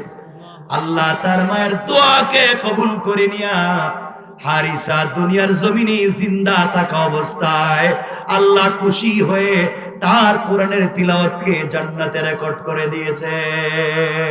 সুবহানাল্লাহ। সেটা হচ্ছে খিদমত। গোটা দুনিয়ার মানুষকে সারা জিন্দগি খাওয়াইয়া খুশি করতে পারবো না। মা বাপকে কিছু না দিলে হাসি মুখে কথা বললেই খুশি হয়ে যাবে, ঠিক কিনা বলেন? সন্তানগুলাকে আদর্শ শিক্ষা দেন। সুতরাং ওয়াসিলুল আরহাম, আত্মীয়তার বন্ধন ঠিক রাখা। নবীজি কেমন ছিলেন? নবীজি আত্মীয়তার বন্ধন শুধু ঠিক রাখেননি, তাকে যিনি দুধ পান করিয়েছেন হালিমাতুস সাদিয়া, তিনিও যখন নবীজির সঙ্গে দেখা করতে আসতেন, নবীজি নিজের শরীর থেকে চাদর মুবারক খুলে বিছাইয়া দিতেন। সুবহানাল্লাহ বললেন না? আমার রাসূল বিশ্বনবী সরকারে কায়নাত, তিনিও বিছাইয়া দিতেন। নবীজি ঘরে কোনো ভালো খাবার আসলে, রান্না হলে পুটলা বানাইতেন, বানাইয়া নিয়ে ঘুরতেন। তো আয়েশা একদিন বলছেন, ইয়া রাসূলুল্লাহ, আমি রান্না করলাম খাসির গোশত, আপনি কোথায় নিয়ে যান? নবীজি বললেন, দেখো আমার খাদিজা নাই, আমি খাদিজার বান্ধবীরে খুঁজতেছি, খাদিজার সাথে কার সম্পর্ক ছিল, আমি তারই খাবারটা নিয়ে দিয়ে আসবো। সুবহানাল্লাহ বললেন না? কত দূর চিন্তা করতেন আমার রাসূল। এজন্যে আল্লাহর ওয়াস্তে মা বাপকে খারাপ পাইও না। ভালো যদি হতে চাও, সমাজে টাকাওয়ালা সম্পদশালী হতে চাও, শরীরকে সুস্থ রাখতে পারো, আর সিদ্দিকে আকবরের হাদিস, তিনি বলেছেন, তোমরা মা বাবার খিদমতে লেগে যাও, ইন্তেকালের আগে রব তোমাদেরকে দুনিয়ার জমিনে স্বাবলম্বী বানাইয়া দিবে। সুবহানাল্লাহ। সুবহানাল্লাহ। মনে থাকবে আমার কথাগুলা? ইনশাআল্লাহ। 4 নম্বর রাসূল বলেছেন, সাল্লু ফিল লাইলি ওয়ান নাসু নিয়াম। গভীর রাত্রে যখন পাবলিক ঘুমাইয়া যায়, ঘুম থেকে উঠো, আমার কদমে সিজদা করো, তাহাজ্জুদের সালাত পড়ো।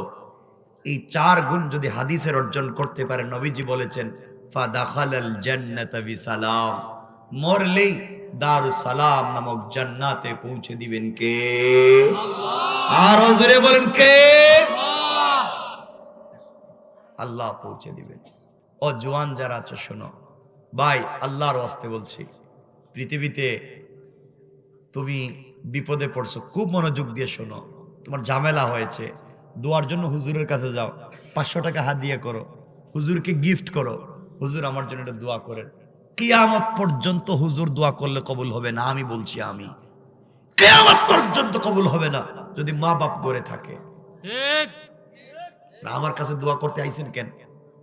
কেন আমাকে হাত দিয়ে দিয়ে দোয়া করাইছেন? বোঝা জিনিস, মা যদি বাড়িতে বেঁচে থাকে, মায়ের জন্য আপেল কিনো, আঙ্গুর কিনো, মায়ের কাছে যাও, 500 টাকা হুজুরে না দিয়া মাকে দো, মা আমি না বহুত বিপদে পড়ে গেছি, আমি না বহুত ঝামেলায় আছি, আমার আর ভাল লাগতেছে না, তোমাকে 500টা টাকা দিলাম, কিছু খাইও, আপেলগুলো আমি দিলাম, একটা উঠায় দেও না মায়ের মুখে, মা আমার জন্য দোয়া করো। তুমি বসা থাকবে, মায়ের বুকটা কেঁপে কেঁপে উঠবে কান্না করে, তুমি ঘুমিয়ে যাবে, মা বালিশের সঙ্গে চোখটা লাগিয়ে কাঁদবে আর বলবে, আল্লাহ বাচ্চাটার কি হয়েছে আমাকে খুলে বলিনি, বলছে শুধু বিপদে পড়েছে, আল্লাহ আমি মা বেঁচে থাকতে বাচ্চার কষ্ট তো সহ্য করতে পারবো না, রব তুমি আমার বাচ্চাটাকে সুখী করে দাও। রব বলেছেন মার মুখ থেকে কথা বের হবে, তীর থেকে, ধনুক থেকে তীর বের হয়ে গেলে আর যেভাবে ফিরে আসে না, আর যেভাবে ফিরিয়ে নেওয়া যায় না, মায়ের মুখ থেকে বের হয়ে গেলে আল্লাহর দরবারে কবুল না হইয়া ফিরে না। সুবহানাল্লাহ বলেন না। আমি দোয়া করলে কবুল হবে কোন জায়গায় লেখা আছে? কেন আমার কাছে দোয়া চান? এই বুদ্ধি দিছে কে? কেন মসজিদের ইমামের কাছে শুধু দোয়া চান? এটা কে শিখাইছে আপনাদেরকে এই মাসালাগুলা?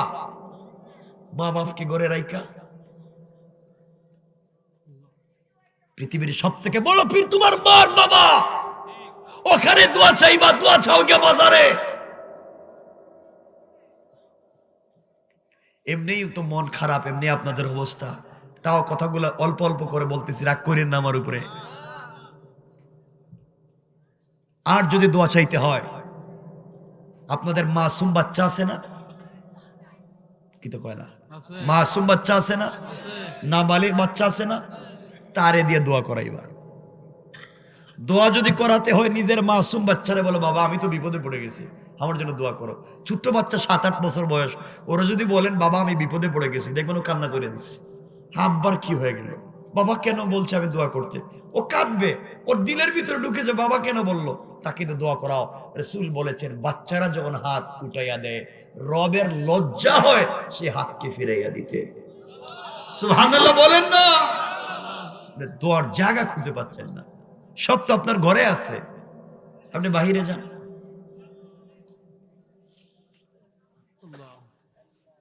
কোন জায়গায় নবীজি বলেছেন আমার কাছে দোয়া চাও? নবীজিও আমারকে বলেছেন, আমার মায়ের খিদমত করেছে এক পাগলা, আমারে দেখে নাই, নাম কি? ওয়াইস আল কারনি। ওয়াইস আল কারনি আমাকে দেখেনি, মায়ের খিদমত করেছে, সাহাবী হতে পারে নাই, কলিজার টুকরা মায়ের খিদমতে জীবন কাটিয়ে দিয়েছে। ওমর, আলী, যদি ওয়াইসের সঙ্গে কোনোদিন দেখা হয় তোমার জন্য দোয়া নিও, দোয়া নিও। সুবহানাল্লাহ বললেন না? ওয়াইস আল কারনির সাথে দেখা হলে তোমাদের হালতে দোয়া নিও, আমার উম্মতের জন্য দোয়া করতে বইলো। আমার বিশ্বাস ওয়াইসের দোয়া আল্লাহ কবুল করবেন, কারণ সে তার মায়ের খিদমত করেছে। সুবহানাল্লাহ। নবীজি শিখাইলেন কি আর আমরা শিখলাম কি? আফসোস হয়। আমার কথা কি বুঝতে পারছেন? তাহলে হুজুরের কাছে আবার বললেন না যে এখন হুজুরা যদি রাগ করে ফেলে যে হুজুর আমার দোয়া তো বন্ধ করে দিয়েছেন আপনি, কেউ তো আর হাত দিয়ে দিত না। হুজুরকে আপনারা যা ভাল লাগে করেন, আমার আপত্তি নেই, বাট দোয়া চাইবেন মা বাবার কাছে, ঠিক আছে তো? যাদের মা বাপ বেঁচে আছেন দোয়া চাইবেন মায়ের কাছে, বাবার কাছে, দোয়া কবুল হবে 100%। ও যদি মুশরিক হয়, ও যদি কাফের হয়, তাও মা, তাও তোমার বাবা তোমাকে পৃথিবীতে নিয়ে এসেছে, রব ডাইরেক্ট তোমাকে পাঠায় নাই, এই মা বাবার মাধ্যমে তোমাকে পাঠাইছে। ইনশাআল্লাহ বলেন, ইনশাআল্লাহ। আজকে থেকে পারবে তো ইনশাআল্লাহ? ইনশাআল্লাহ। দেখবা জীবন কেমনে চেঞ্জ হয়ে যায়। আমার তো অনেক কথা মনে পড়তেছে, সব তো আর বলতে পারবো না। আমার বন্ধুগণ, আল্লাহর ওয়াস্তে মা বাপকে ভুলে যাইও না, জিন্দেগি কামিয়াব হয়ে যাবে। আর মা বাপও তো, আপনারাও তো উল্টাপাল্টা হয়ে গেছেন গা, সন্তানদেরকে শুধু বদদুয়া করেন, শুধু বদদুয়া করেন, কিছু হইলে কয় ঠাডা পড়ে মরে না কেন, কয় না? কয় যে গড়তে বাইরে গেছে, আল্লাহ ওরে আর ঘরে নিয়ে আইসো না, এটা কোন কথা কইলেন? তাহলে এরা জন্ম দিছেন কেন? এগুলো করে না মা বাপ? কথা কয় না কেন? কেন করেন এগুলা?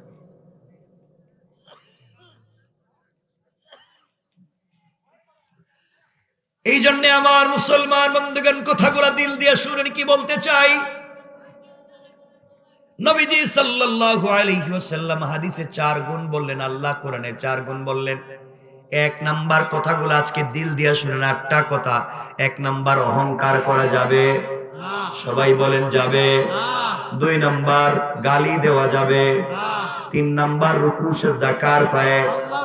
4 নাম্বার তওবা করব কার কাছে। 5 নাম্বার সালাম দিব, সালাম বিনিময়। 6 নাম্বার প্রতিবেশীর হক আদায় করব। 7 নাম্বার আত্মীয়তার বন্ধন ঠিক রাখবো। 8 নাম্বার গভীর রাত্রে নামাজ পড়বো, তাহাজ্জুদের সালাত পড়বো। এই 8 গুণ যদি অর্জন করেন, নবীজি বলেছেন ইন্তেকাল করতে দেরি হবে, দারুস সালাম নামক জান্নাতে যেতে দেরি হবে না। পড়েন সুবহানাল্লাহ। কয়টা বলছি? কত সহজ ওয়াজ করে দিলাম, 8টা কথা মনে রাখবেন। এই জন্য আমার মুসলমান বন্ধুগণ, এই দুনিয়ার জমিনে আল্লাহর ওয়াস্তে দুনিয়ার জমিনে নিজেকে খারাপ পথে নিয়ে যাইয়েন না। আমার অনেক মা আছেন, নিজের ছেলের বউকে দেখতে পারেন না, শুধু লেগেই থাকেন। অথচ আপনার চিন্তা করা দরকার, আপনার ছেলের বউকে নিজের মেয়ে মনে করেন। আপনার মেয়েও তো আরেকজনের ঘরে যাবে। আপনি যদি এই মেয়ের সঙ্গে খারাপ ব্যবহার করেন, আপনার মেয়ের সঙ্গে আরেকজন খারাপ ব্যবহার করবে। কোন ঠিক কিনা? বুঝলেই তো হয়ে যায়, পরিবারে অশান্তি থাকবে না।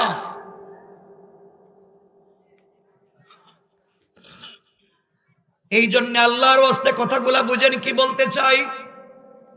কথা শেষ দিকে নিয়ে আসতেছি। আপনাদেরকে যে কথা বলতে চাইছিলাম মনে আছে কিনা? কয় রাকাত নামাজ? আল্লাহ বলছেন সাল্লু ফিল লাইলি ওয়ান নাসু নিয়াম, গভীর রাত্রে কয় রাকাত? আল্লাহ বলছেন 2 রাকাত সালাত পড়ো, আমার কাছে চাও বান্দা। কথা দিলাম যা চাই তার আগে আগে আমাদের দোয়াকে কবুল করে নেবেন কে? শুনেন, এই দুনিয়ার জমিনে একজন বড় বুজুর্গ আল্লাহর ওলি ছিলেন,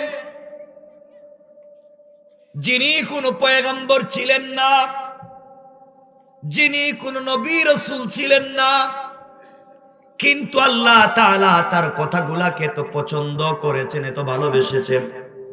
তার নামকে কোরআনে কারীমের সূরা বানায়া, তার কথাগুলাকে কোরআনের আয়াত বানিয়ে কোরআনে নাজিল করেছেন। পড়েন সুবহানাল্লাহ, আল্লাহু আকবার বলেন।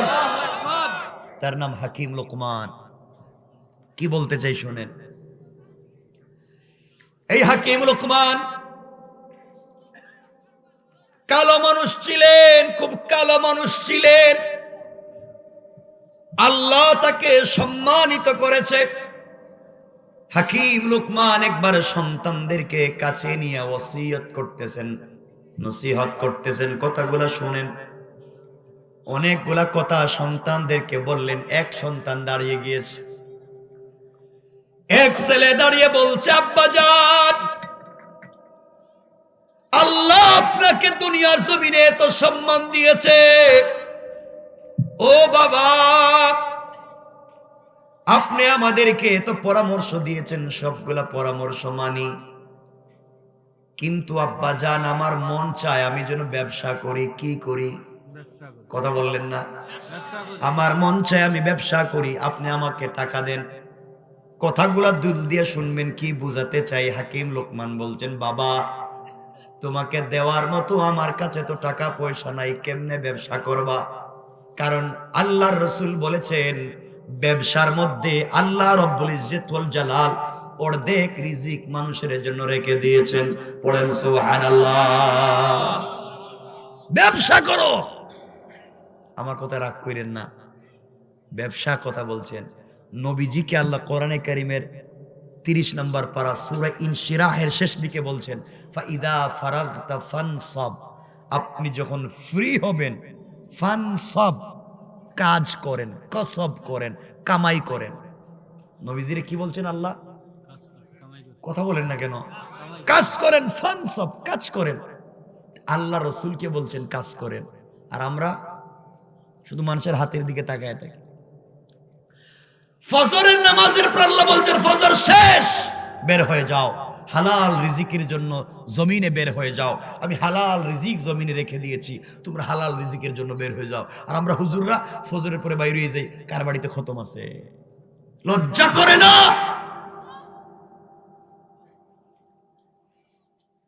খতম খতম খতম।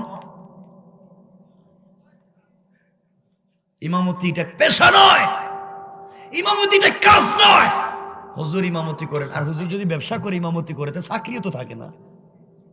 হ্যাঁ, আমার রাসূল, আমার নবীজি মসজিদে নববীর ইমাম ছিলেন, মসজিদে নববীর খতিব ছিলেন না ছিলেন না?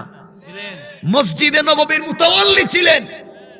আমার নবীজি মাদ্রাসায় দারুল আরকামের প্রিন্সিপাল ছিলেন, মাদ্রাসায় দারুস সুফার প্রিন্সিপাল ছিলেন।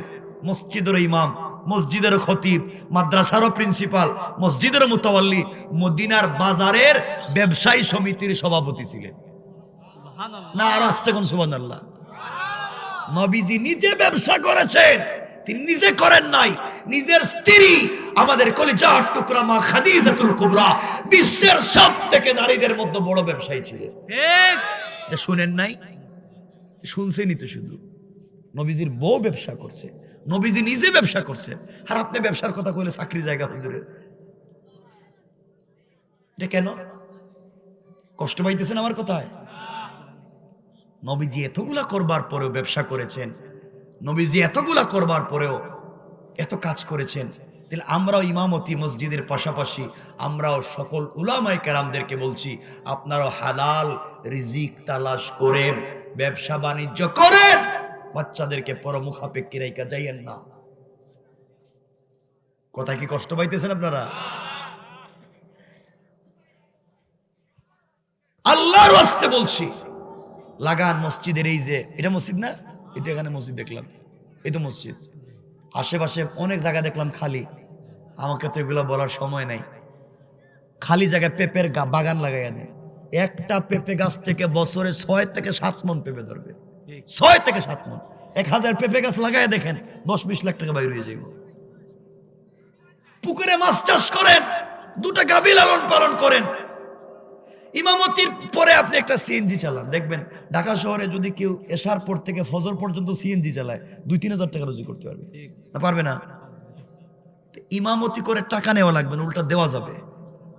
আর আপনারা যদি হুজুর অনেক নামাজ পড়ে এখানে দোকানদারি করে গেছে রে, এটার মাথা গেছে, এর পিছনে নামাজই হবে না, কি ফতোয়া। আর আমার রাসূল মসজিদে ঢুকতেন, যখন মুয়াজ্জিন বলতো কাদ কামাতিস সালাহ, ওই কথা যখন বলতো তখন রাসূল মসজিদে ঢুকতেন। সুবহানাল্লাহ বলেন, সুবহানাল্লাহ। জোরে বলেন সুবহানাল্লাহ বলেন। সুবহানাল্লাহ। মুয়াজ্জিন কাদ কামাতিস সালাহ বলছে, রাসূল ঢুকতেছেন। আর আপনাদের ইমাম সাহেব যদি আজানের আধা ঘন্টা আগে না যায়, সালাম ফিরাবার আগে চাকরি নাই। ঠিক। কই পাইছেন এই ইসলাম গুলারে? পাইছেন কোন জায়গায় ইসলাম? এটাই তো খুঁজে পাইলাম না।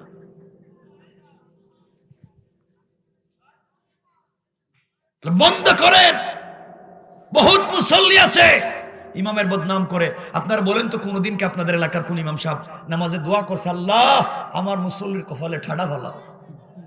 এক কথা কোন, সবাই বলেন, কোনদিন শুনছেন ইমাম সাহেব দোয়া করছে, আল্লাহ আমার মুসল্লির হায়াত বাড়াও, রিজিকে বরকত দাও, আমারও খাওয়াইবো হেরাও খাইবো? এইভাবে না দোয়া করছে। এই মুসল্লি মসজিদে বাইরে সার দোকানে গিয়া কই ইমাম সাহেব বালা না, আল্লাহ জানে হেটা কি ভুল কইলাম নাকি? তা হুজুর ভুলে গেল নাকি? তা আছে না গিয়া কো হুজুর বালা না, ও কি তারে হুজুর দিকে দোয়া করলে এর পক্ষে, বাইরে গিয়া কই বালা না। এই শয়তানি বাদ দেন, নষ্টামি বাদ দেন। ইমাম সাহেব পাও কেমনে রাখলো, সালাম কেমনে ফিরেলো, থুতু কেমনে ফালাইলো, পাঞ্জাবিটা কতটুকু লম্বা রাখলো, টুপিটা কোন জায়গায় পড়লো, ওরে হাল্লা রে। ইমাম সাহেব না, এটা মনে হয় ঘরের বউ দেখতেছে। ঠিক। আজকালকে বউ দেখতে মানুষ জাত খুঁজে না, হুজুর দেখতে তা খুঁজে। লম্বা কতটুকুন, বাচ্চি কতটুকুন, খাটো কতটুকুন, চেহারা কেমনে, চোখ কেমনে, ওরে আল্লাহ। এগুলা আছে না? বাদ দেন। কষ্ট পাইতেছেন আমার কথায়? হাত তোলেন তো দেখি কারা কষ্ট পাইছেন না।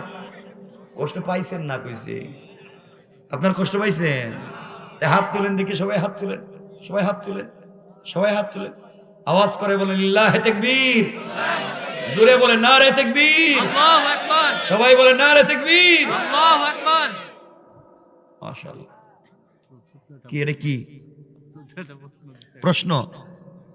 আচ্ছা এটা কি বুঝি নাই, দাদা নাতি। আচ্ছা এটা নামাজ বয়ানের পরে বলতে চাইছিলাম, বইলা দিমু। লেখছে দাদা নাতি নামাজের সময় বাচ্চারা সামনে হাঁটলে অথবা পিছনে, তাতে নামাজের কি হবে? আচ্ছা আচ্ছা, আমি 1 মিনিটে বইলে দিচ্ছি, আমার আলোচনা পরে লম্বা হয়ে যাবে। মসজিদের ভিতরে এলাকায় বাচ্চারা নামাজে যায়নি, কিছু মুসল্লিদেরকে বাইর করে দেয়। বাইর করে না?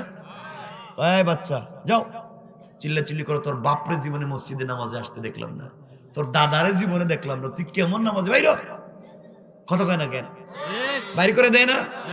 আর কিছু মুসল্লি আছে বাচ্চারে বলে এক কাতার পিছনে যা, বাচ্চা গেছে এক কাতার পিছনে, আরেকজন এসে কয় আরেক কাতার পিছনে যা, বাচ্চা গেছে আরেক কাতার পিছনে, আরেকজন এই ছেলে যা পিছনে। বাচ্চা যাইতে যাইতে গেছে গা মসজিদের বারান্দায়, দূর জীবনের মসজিদে যেতাম না, বাইর করে দিল কে? ঠিক কিনা বলেন?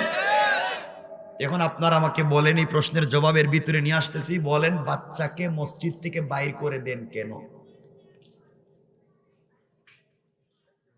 কিছু কয় না কেন? ক্যাস ক্যাস করে, ক্যাস ক্যাসটা কি তা?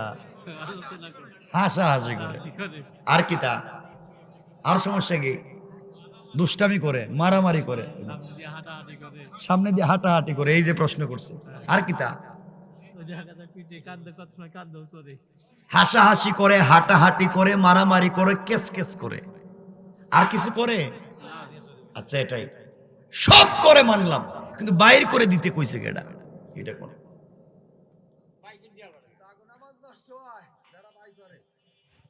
ওই যে বাচ্চারা চিল্লাচিল্লি করে বাইর করে দেন, বাইর করে দেন কেন? কোন? কিছু কয় না। বাচ্চারা মসজিদে নামাজে যাবে, দরকার হলে দৌড়াদৌড়ি করবে, মসজিদের ফ্যান ভেঙে ফালাই দিবে, দরকার হলে মসজিদের গ্লাস ভেঙে ফালাই দিবে, প্রয়োজনে বাচ্চারা মুসল্লিদের লঙ্গি ধরে টানবে, প্রয়োজনে বাচ্চারা ইমামের পায়জামা ধরে টানবে, তাও বাচ্চা মসজিদে যাবে। কথা কন না কেন? তাও বাচ্চা কোথায় যাবে? কারণ এই বাচ্চা মসজিদে এসেছে, আল্লাহর ঘরে এসেছে, আপনি তাকে বাইর করে দিয়েছেন কে? আর মুরব্বী 7-8 বছরের বাচ্চা মসজিদে নামাজে আসছে, আপনি বাইর করে দিলেন। আর আপনারা তো বহুত 7-8 বছর বয়সে যাত্রা গানে আর সিনেমা হলে ছিলেন, আপনারা বাচ্চারা বাইর করে দেন। এগুলা খালি বললে তো সমস্যা। আচ্ছা এগুলো পরে কথা কি বুঝতেছেন আপনারা? এগুলা করা যাবে না, এগুলা করা যাবে বলেন, এগুলা করা যাবে? বাচ্চাকে বের করে দিয়েন না। বাচ্চা দরকার হলে যাই করুক, চিল্লাচিল্লি করুক, মারামারি করুক, হ্যাঁ বাচ্চারা সামন দিয়ে যদি দৌড় দেয়, আপনি তাকে বুঝান, ও না বুঝলে তার মতো ছেড়ে দেন, তাকে বুঝান, বাচ্চাকে ইসলামটা বুঝান। আর সব বাচ্চারা মসজিদে এক জায়গায় জমা করলে ওরা মারামারি করবো না, কি করবে? ওরা মারামারি করবো না, কি করবে? আপনারা সব এক জায়গায় জমা করে দেন, বাচ্চারা দিবেন 2 মুরব্বীর চিপায় একজনরে দেন, আরেক মুরব্বীর চিপা আরেকটারে দেন, আরেকজনের চিপা আরেকটারে দেন, তাহলে তোরা মারামারি করবে না। ঠিক কিনা বলেন? সবগুলোর এক জায়গায় জমা করে দেন, তোরা তো মারামারি করবে। শোনেন হাদিস, রাসূল পাক সাল্লাল্লাহু আলাইহি ওয়াসাল্লাম কেমন নামাজ পড়তেন। নবীজি একদিন আসরের সালাত পড়তেছেন, পড়াচ্ছেন মসজিদে নববীতে ইমাম, নবীজি মসজিদে নামাজ পড়াচ্ছেন, আসরের ইমাম মুসল্লি হযরতে আবু বকর, ওমর, উসমান, আলী, বড় বড় সাহাবায়ে কেরাম হচ্ছেন মুসল্লি, ইমাম হচ্ছেন নবীজি। আসরের 4 রাকাত ফরজ নামাজের 3 রাকাত ঠিক মতো পড়ালেন, চতুর্থ রাকাতের প্রথম সেজদা ঠিক মতো দিলেন, দ্বিতীয় সেজদায় গিয়া নবীজি আর উঠেন না। এভাবে চলে গিয়েছে প্রায় আধা ঘন্টা, নবীজি সেজদার থেকে মাথা উঠান না। দীর্ঘক্ষণ পরে নবীজি মাথা উঠালেন, সাহাবায়ে কেরাম আশ্চর্য হয়ে গেলেন, কি রে নবীজি এত লম্বা সেজদা দিলেন কেন? আধা ঘন্টার মতো চলে গেল এক সেজদায়। নামাজ শেষ করলেন, সালাম ফিরালেন। সাহাবায়ে কেরাম বলছেন, ইয়া রাসূলুল্লাহ, আজকের থেকে কি আমরা আসরের নামাজের চতুর্থ রাকাতের দ্বিতীয় সেজদা আধা ঘন্টা লম্বা করব? ওহী কি আসছে লম্বা করার জন্য? নবীজি বললেন, না রে, আমি যখন নামাজের চতুর্থ রাকাতের দ্বিতীয় সেজদায়, তখন আমার নাতি হাসান ও আমার কাঁধের উপরে উঠে আমার পিঠে বসে 2 পা আমার 2 দিক দিয়ে ছেড়ে দিয়া আমার লম্বা চুলের মুষ্টি ধরে হে গুড়া দৌড়ায়। সুবহানাল্লাহ বলবেন না? আমি নামাজের ইমামতি করি আর আমার নাতি আমার পিঠে গুড়া দৌড়ায়। এখন চিন্তা করলাম, আমি যদি সেজদা থেকে উঠি আর নাতি যদি ভয় পায় মসজিদ থেকে যায়, রব যদি বলেন কিও বানাইছিলাম রহমাতাল লিল আলামিন আপনারে, একটা নাতি উঠছে কাদের উপরে, তাও মসজিদ থেকে বাইর করে দিলেন। আল্লাহ যদি আমার ধমক দে, আমার তো ইজ্জত থাকবে না, আমি ভয় পাই। চিন্তা করলাম নাতি যতক্ষণ ভাল লাগে খেলো, নাইবা গেলে গা নামাজ শেষ করে আল্লাহর কাছে তওবা করব। ও সাহাবীরা, সালাম যখন ফিরলাম, জিবরিল আমিন এসে আমাকে সালাম দিয়ে বলছি, ইয়া রাসূলুল্লাহ, আপনি নামাজের সেজদায়, নাতি আপনার কাঁধে খেলাধুলা করতেছে, আর আল্লাহ আরশে আজিম থেকে এই দৃশ্য দেখে মুস্কি মুস্কি হাসতেছে। এটা ছিল রাসূলের নামাজ। আর আপনাদের সমস্যা কি? নবীজির নামাজ যদি এই হয়, তো আপনার আমার নামাজের কি অবস্থা? কথা কি মনে থাকবে তো ইনশাআল্লাহ? এখন লম্বা হয়ে যাচ্ছে, 11:30 হয়ে গেছে। ভাই আমি কি আর কথা বলার তো দরকার নাই। না না, 11:30 হয়ে গেছে। আর কি, আমি তো বুঝতেছি কষ্ট হচ্ছে। বেশি লম্বা করবো না, শুনেন। তাইলে আমার কথা কি বুঝছেন?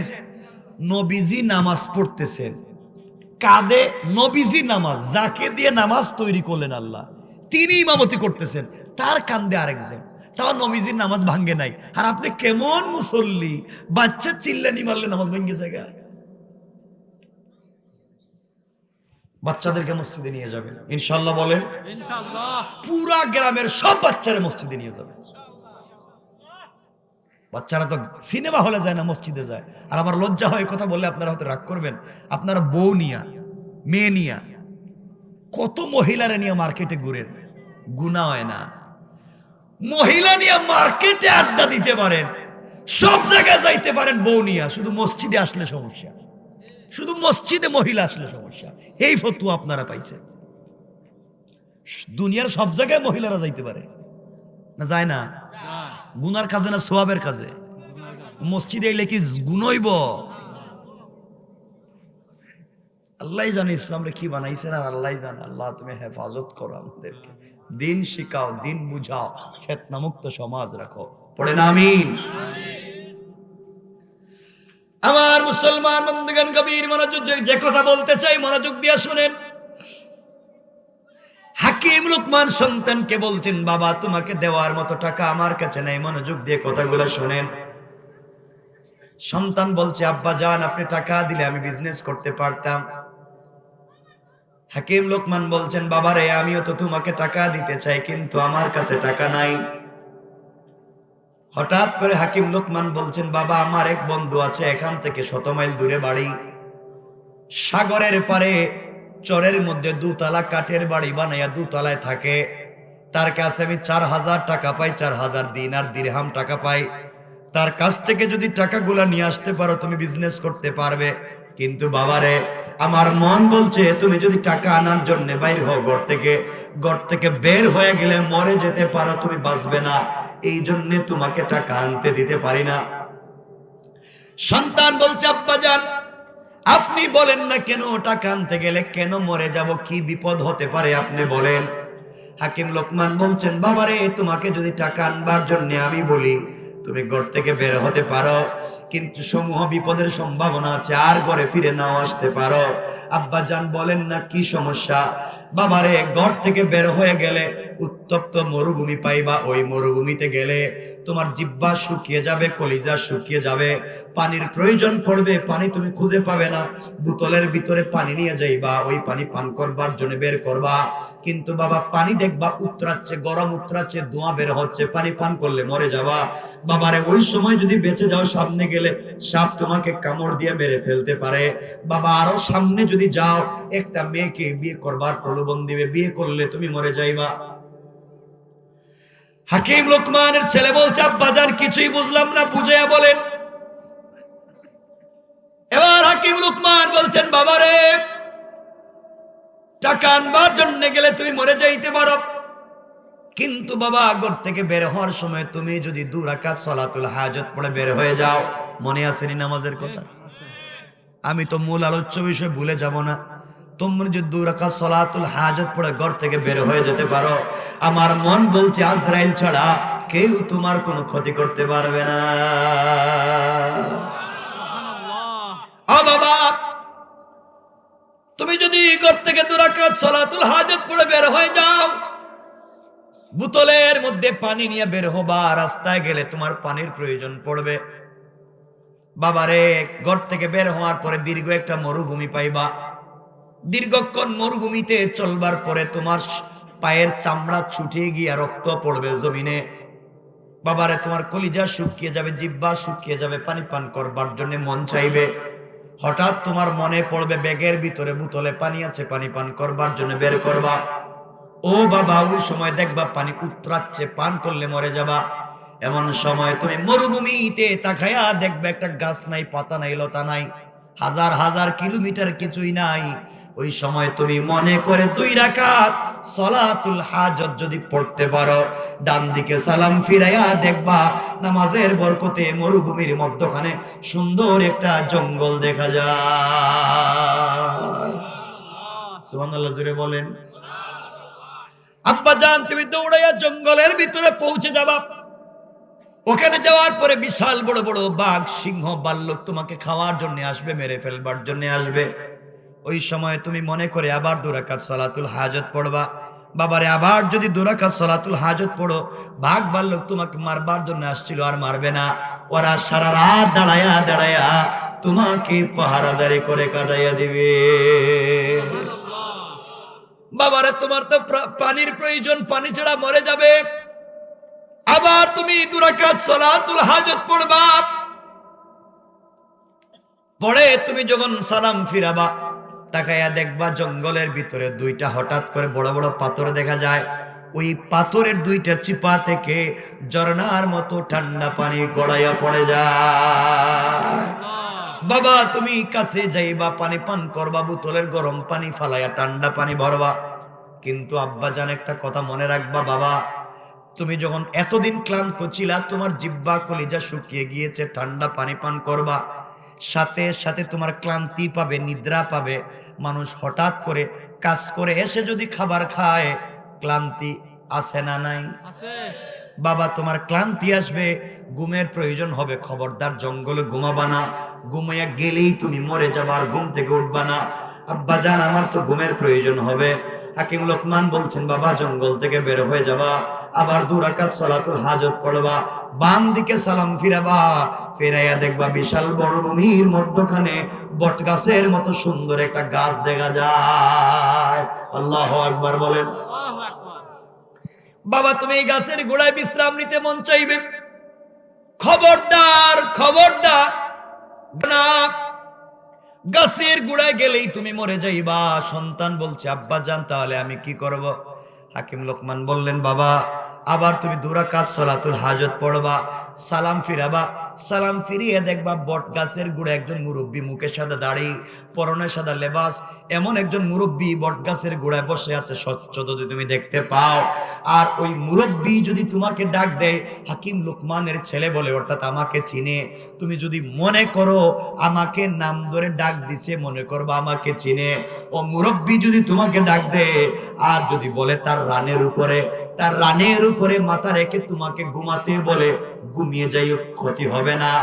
আর যদি রান ছাড়া অন্য জায়গায় ঘুমাতে গে যা বলে, খবরদার তুমি আশেপাশেও যাইও না, গেলেই তুমি মরে যাইবা, আর বাঁচবা না। কথা কি শুনতেছেন? হাকিম লোকমান বলছেন, বাবার এরপরে আরো বিপদ। ওই দিন যদি তুমি গাছের গোড়া থেকে বেঁচে যাও, মন বলছে আরো কঠিন বিপদের সম্মুখীন হয়ে যাইবা। বাবারে, কিছু সময় পরে তুমি সফর শুরু করবা। সফর শুরু করতে দীর্ঘক্ষণ সফর শুরু করলে কিছু দূর যাওয়ার পরে দেখবে একটা গ্রাম শহর। ওই গ্রামের ভিতরে ঢুকে যাইবা। গ্রামের মানুষের কাছে আমার পরিচয় দিবা, হাকিম লোকমানের ছেলে, এই কথা বলবা। বললে তোমাকে মানুষ আদর আপ্যায়ন করবে, মেহমানদারি করবে, হাদিয়া দিবে। খবরদার বাবা, 3 দিনের উপরে থাকবা না, 4 দিন সকাল বাড়াবা না। 4 নাম্বার দিন সকাল হয়ে গেলে তুমি মরে যাইবা। আব্বাজান যদি ভুলে হয়ে যায়, ওরে বাবা 4 নাম্বার দিন যদি সকাল হয়ে যায়, এমন সময় দেখবা এলাকার সকল মানুষ মিলে বিশ্ব সুন্দরী একটা মেয়েকে অর্নামেন্টস জুয়েলারি পরাইয়া সিস্টেম করে সুন্দর স্মার্টনেস করে বিউটি পার্লারিং করে তোমার কাছে নিয়ে আসবে মেয়েটাকে বিয়ে করবার জন্যে। বাবারে, তুমি যদি এই মেয়েটাকে বিয়ে করো, বিয়ে করলে বাসর রাত্রে মরে যাইবা। খবরদার বিয়ে করবা না।